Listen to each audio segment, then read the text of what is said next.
Hello people, here's Jay from Ecowagon unveiling my 350 watt semi-flexible Das Energy made in Austria solar panel. It's a beast, it's actually the biggest you can get at the moment, and I need it for my van because I'm running an induction hob, so lots of power requirement there. Jay's making a cardboard template, very sensible. The panels themselves don't want to be moved too much, and certainly not on your own because you'll soon crack them. There's Jay taking extremely good care of my paintwork as always, bless him. Always looks after the customer's paintwork. So this alignment on this panel was super critical. I mean, talk about 0.5 millimeter again, with everything seems to be 0.5 millimeter with J, but this panel just could not be moved any further back or forwards because of the where the cables come out, the gland. So this was, yeah, there was only one place for it. You don't try this thing with cutting holes with jigsaw on your roof, it will make a god almighty mess. So it has to be the high speed route with the router, and if you've got a nice sharp new bit it will do a lovely job.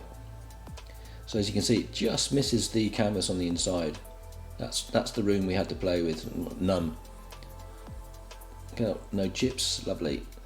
So then you mask up so you know the alignment of your panel precisely. Give it a good clean. Yeah, very important. We're not using primer on this, not necessary on a roof. So just making sure that the cables are at home. So spotlessly clean, of course, as always.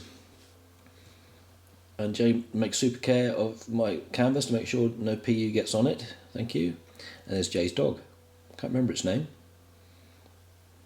So there's the 1 hour drive away PU, so you must leave gaps, don't do a whole full circuit, otherwise when you go to flatten it out the air can't escape and you'll be in a right mess with 1 hour PU. If you're not practiced with 1 hour, I would recommend the normal stuff. And there it is on. So this was an early January morning with the sun not directly on it at all, and it's producing 133 watts. Fantastic. Very happy with that, and thanks again to Ecowagon for helping me install it. Bye for now.